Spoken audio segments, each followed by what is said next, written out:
49 fertility centre మీకు అందిస్తుంది కేవలం 899 రూపాయలకి ఫర్టిలిటీ అసెస్మెంట్ ప్యాకేజ్. సంగీతం శ్రీనివాసరావు గారి సినిమాలు నిజంగా అదేంటో ఒక రకమైన అద్భుతం. India's first time travel movie అతనే తీశాడు. ఆ ఆలోచన ఎందుకు వచ్చిందో తెలియదు.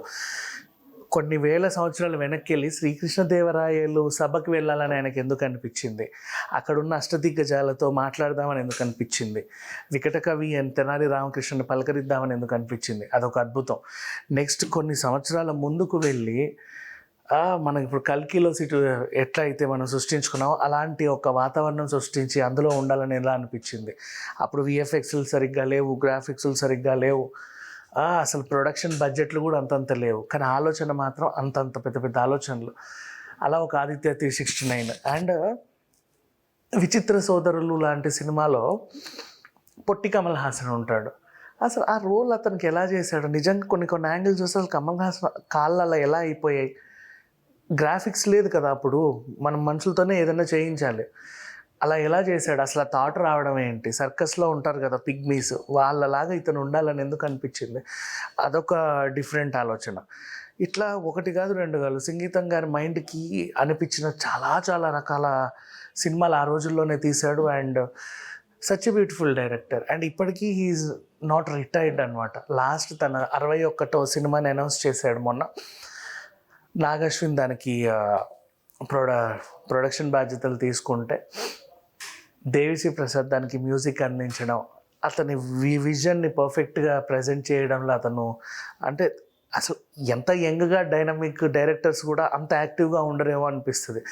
అంత ఆయన ఏజ్ ఏంటో ఒకసారి గూగుల్ కొట్టి చూడండి. నేను చెప్పినా కూడా మీకు ఆశ్చర్యం వేస్తుంది. ఒక్కసారి గూగుల్ కొట్టి సంగీతం శ్రీనివాసరావు గారి డేట్ ఆఫ్ బర్త్ చూడండి. ఈ ఏజ్లో కూడా ఇంకా తను మెగాఫోన్ పట్టుకొని డైరెక్షన్ వైపు చేలుతున్నాడు. అండ్ అందులో హీరోయిన్లు ఎవరో తనతో నటించాలని చాలామందికి ఉంటుంది. ఎంతోమందికి ఇన్స్పిరేషన్. రాజమౌళి గారు కానీ, మణిరత్నం గారు కానీ, ఇప్పుడున్న అనిల్ రావిపూడి లాంటి వాళ్ళు కానీ, నెక్స్ట్ తమిళ్ డైరెక్టర్లే కానీ, అండ్ హీరోలు కూడా అప్పట్లో అమ్మో ఆయనతో సినిమా ఏం చేపిస్తాడో ఏంటో సంథింగ్ డిఫరెంట్.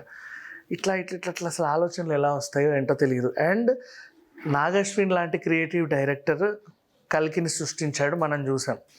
అలాంటి ఆయన ప్రొడక్షన్లో సంగీతం శ్రీనివాసరావు గారు డైరెక్షన్ అంటే ఇప్పుడు నెక్స్ట్ అసలు ఇప్పుడు వీళ్ళు సృష్టించేది ఏంటి అని ఆల్మోస్ట్ ఇండస్ట్రీ మొత్తం అటువైపే తిరిగి ఉంది.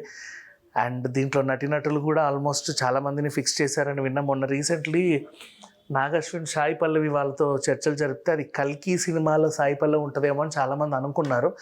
మేబీ ఒకవేళ సంగీతం శ్రీనివాసరావు గారి ప్రాజెక్ట్లో కనుక సాయి పల్లవి ఉండుంటే ఇంకా సినిమా ఎక్కడికో వెళ్ళొద్ది, అసలు ఆశ్చర్యమే లేదు.